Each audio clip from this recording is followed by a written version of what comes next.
All right, everyone. Welcome back to Fandom from Afar. We are 3 games into the Nuggets vs. Thunder series, and it has been incredible so far. It is never boring, I will say that. It's quite stressful, but so fun. I was kind of joking around that I think doctors are going to have to start adding being a Nuggets fan onto your health forms they have to fill out. They'll say, okay, do you smoke? No. Do you drink? Oh, occasionally. Are you a Nuggets fan? Yes. Oh, okay. We'll have to deal with that. But I'm loving it. Even though I'm getting a heart attack every single night, it's so fun. The Nuggets are clutch. The Nuggets are tough. We're going to go into it all today. And let's just start with game 1. Game 1, as I mentioned in the last episode, there was no reason why the Nuggets should have won that game. We were coming off a 7-game series. Oklahoma City had been sitting around for 8 days after an easy series against Memphis. They were rested. They were at home. They were the team that won 68 games in the regular season. There was no reason why they should have lost. Yet the Nuggets find a way. They always do. The Nuggets just kept hanging around. The lead was often 10 to 15 in the early part of the game, and then the Nuggets kept chipping away. And so then the lead started hanging out around 5 to 10, and then all of a sudden it was a 1 to 3 point lead, and you could just see it happening. It was almost like a slow motion car crash for OKC. They're a young team. They have not been in a ton of high pressure situations this season because they're so good. They blow people out, as we'll see in game 2. But in game 1, everything went right for the Nuggets at the end. They were making their free throws. They were making clutch shots. OKC was hitting shots as well, but some of their decisions as far as fouling the Nuggets when OKC was up 3, just some of their they made an unusual challenge. It all went the Nuggets' way, obviously leading to a victory, but it was just very interesting to see those decisions play out in real time, and everything that the Nuggets needed to do, they did. This will be the theme of the podcast. The Nuggets are clutch, and they do not crack under the pressure. And obviously, it all ended with that Aaron Gordon game-winning 3. And just to be honest, this is why sports are so great.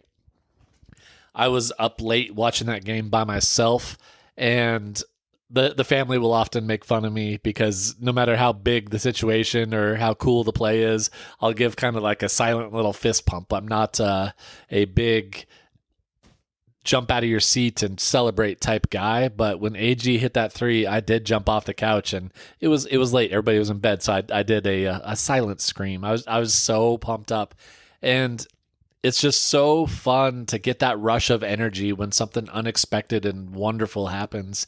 And that's part of the reason why sports are great. I've also noticed during the playoffs, it brings people together. My buddies will text me at midnight or 12:30 in the morning after something crazy happens for the Nuggets because they know I'm awake and watching it, and it's just fun to talk about it. Or they'll check the highlights early in the morning and get so excited for me, and I'll have texts waiting for me when I wake up. And so it's fun to be a part of the sports community. I've had so much fun during this playoff run, but just little moments like that AG shot are just so fun and make all kind of like the sluggishness of the regular season worth it when you're that invested in a team and you get that jolt of energy to jump off the couch, even though I'm an old man and I normally do my silent fist pumps. But AG has been so amazing this whole playoff run. We'll talk about him more for game 3, but he has just been unbelievable, and I just love him so much. Game 2, we will not spend too much time on. Truthfully, it was a typical Thunder game. They were fighting for their life, and for the Nuggets, it was the definition of we just want to steal one on the road. And so once they won game 1, you could tell they did not have that edge. They were not fighting for their lives. They kind of accomplished the mission in game one. And once things got out of hand, the Nuggets just totally let go of the rope, and it got ugly quick. OKC is fantastic when they kind of get that momentum going, especially in front of their home crowd, and they will put it on you. They had a ton of blowout victories this year, and game two was just kind of a showcase of what they could do. They were on fire. They were moving the ball so well. They obviously are an extremely talented team, and they just dominated the Nuggets in every way. It was ugly, but Nuggets won game one by 2 points. The Thunder won game two by 1,000,000 points, but they both count as one victory, and so we were 1-1 going home to Denver. Game three, you knew it was going to be a battle. Both teams, they want that advantage, because if you're up 2-1, then it is a huge advantage over the other team, because the other team now has to win 3 out of 4 moving forward. So the pressure's on for whoever loses this game. And it was a physical game for both teams. The physicality, I don't mind. I want playoff basketball to be physical.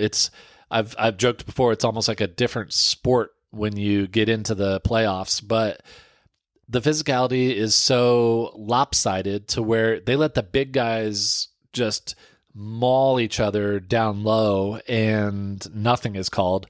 But then you touch the outside guys on the perimeter and everything's a foul. And so it's very frustrating to watch some guys just get so beat up, and then some guys get every call. And so obviously, if a game is called like that, it favors the Thunder because they have a lot of perimeter guys, and our star is Jokić. And so it would be nice to be a little bit more consistent with the physicality. I don't want the physicality to go away, because that would be so boring to watch, just a bunch of people get fouls and everybody shoot free throws. But I do think the physicality and the lack of calls is getting in Jokic's head. And I'm not blaming Jokić, because it is kind of ridiculous, but at the same time, it is what it is, and that it's been this way the entire playoff series, and so it must be a focus for the referees to let the big guys wrestle down there. But I think what's frustrating Jokić is the other NBA teams have found that you can put a small guy on Jokić, and he's allowed to be even more physical because of the height and weight disadvantage. And so we've seen it in the past with other teams putting small guys on Jokić, but in this series, it's Caruso, it's Dort, it's anybody. They're even letting Hartenstein and Chet be physical, well, as much as Chet can be physical. He's pretty skinny, but I think it is getting in Jokic's head, and he's so focused on not getting these calls that he's missing shots that he just never misses before. In game three, he missed just a layup. Like it was a wide open layup, and I think he was almost surprised about how wide open it was. But he's missing floaters.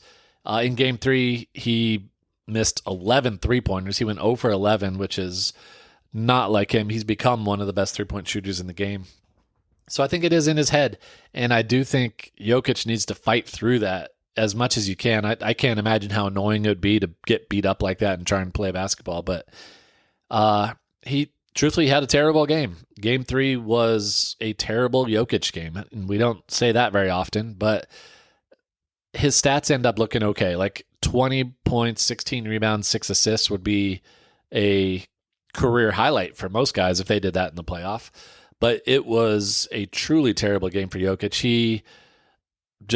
He wasn't making a positive impact like he normally does, even though the numbers look pretty good. But it's amazing that the Nuggets got the W in the terrible Jokić game. And it just goes to show you, the Nuggets have that championship pedigree. Like, they've been through battles before as a team. They are the veterans that are not going to get tight in those big moments. They have that mindset. And so as much as the inconsistencies during the regular season and in the playoffs for guys like Michael Porter Jr. or Jamal Murray especially, it's almost worth it when they come through in these big moments like this, because it means so much more in playoff games. And so the Nuggets just have it. Whatever you want to define it as is toughness, is the right mentality. It is with the Nuggets in this series. And so I have to give MPJ a shout out.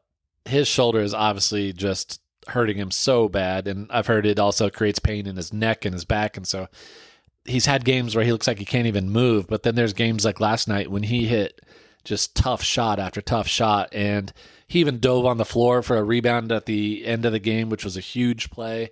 And he talked after the game that he's trying not to get these pain shots in his shoulder for every single game. And so you can kind of see the games where he doesn't get them, he can barely move. And then games like last night, he got the shot and looked like MPJ again. And so I'm sure that's not good for your shoulder to get those shots. And he is fighting through it and giving it all for his team. And so I appreciate him so much for what he's doing. Those 3-pointers that he was hitting at the beginning of the game kept us in it while OKC was kind of off to one of their hot starts, and he's been huge. I love the core. I love what they've brought to this franchise, and MPJ is a big part of it. Russ was awesome again last night. Russ brings energy every single night, hits big shots. He's one of our best defenders, which he's not been known for throughout his career, but he's kind of he's seen the need, and he kind of settles in, and he puts up a good fight against all the OKC guards. And so Russ was awesome last night. He has been a mentor to Peyton Watson, and Peyton's come in and given us good minutes throughout the series, hitting big shots. And I hope Peyton continues to grow as the playoffs go on. And that'll build momentum for next year so he can be an even bigger part of the team next year. But Russ, so great. Like I said, minimum contract, veteran guy. Could not be more happy with what Russ has provided. Christian Braun, it was an up and down game for Christian. He was missing shots early. He was getting blown by when he was trying to guard the OKC guards, whether it was Jalen Williams or SGA. But once it came to clutch time, Christian really shut them down. And whether it was that they were tired or the moment was too big for them, Christian was a part of that because his defense was solid at the end. And Christian's he's a winning player. You can't say more. Like, that's what you want in a team for your 4th or 5th option in your starting lineup, is winning players that make the right plays, that never give up. And Christian is the definition of a winning player. Like I said, Jamal Murray, frustratingly inconsistent, but comes up big when you need him to. He was obviously exhausted. Like, I think everyone on the court was exhausted by the end of the game. It was one of those just where everyone could not stand when there was a dead ball. Everyone had their hands on their knees and was just gasping for air. But Jamal Murray finds a way to make an impact when it's times like that.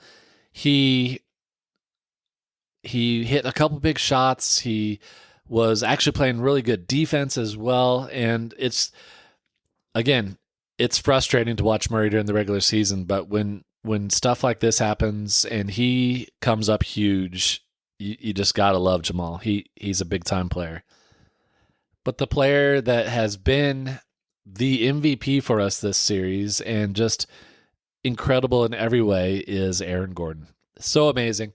His 3-pointer is just so pure right now. Like, I feel so confident when he shoots a 3-pointer that I just know it's going in. And the fact that you can do it at the beginning of the game or at the end of the game when the game is on the line, it's really pretty amazing. I have a bunch of Magic fans in my life, and a couple of them don't like it because Aaron Gordon has grown into the player that they were hoping he would be for the Magic. And I try and just show them what an incredible presence he is on the team. We call him Mr. Nugget because he does everything that's needed. If it's a game where he needs to just be the muscle that gets all the rebounds, he'll do that. If it's a game where he needs to hit these game-winning 3-pointers, he'll do that. He has great passing. He plays great defense. He does everything we need. And it's been incredible to watch his growth.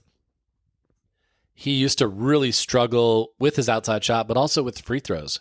But now I don't even question it. It's almost guaranteed that he's going to make free throws. He's put so much work into his game to make his weaknesses strengths.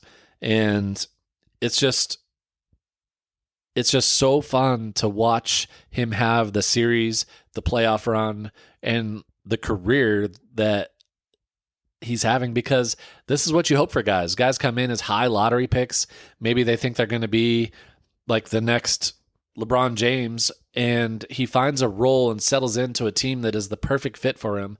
And people have been comparing him. He's maybe like the next Robert Horry, who just does everything that a team needs to win a championship. And who knows how many championships he's going to end when his career is all said and done. But I hope it's multiple, and I hope they all come with the Nuggets, because he is just so perfect. He's what you want a member of your favorite team to be. And as you can tell, I just love him so much. So, of course, I haven't really talked about the outcome. The Nuggets did win in overtime, because, of course, they go to overtime, because they cannot help but find the hardest path possible, but they come out on top. They're tough. They're clutch. They're just so... They are a playoff basketball team, and I think Game 4 is on Sunday, so it's a quick turnaround, and the pressure is on OKC right now. And with the mental toughness that the Nuggets have shown, if OKC gets off to a slow start or the Nuggets are on fire, I think that pressure is just going to build and build on OKC, because they were the ones that had the historic season. They've been being told all season how they are the team to beat. They are a dynasty in waiting, and I think they are incredibly talented, but you have to get this experience. It's very rare for a young team just to all of a sudden move to the top of the hill and be the best team in the NBA. And so no matter how this series turns out, I think the Nuggets have shown that the firing of Coach Malone and Calvin Booth was the right move, even if it was shocking at the time to come 3 games before the season was over. I wish they would have done it earlier, just to see how this team has grown in a short period of time, just to have that weight lifted off their shoulder, because it was obviously a toxic environment. But they are growing. They seem to be getting better and figuring out how to become a better team every game.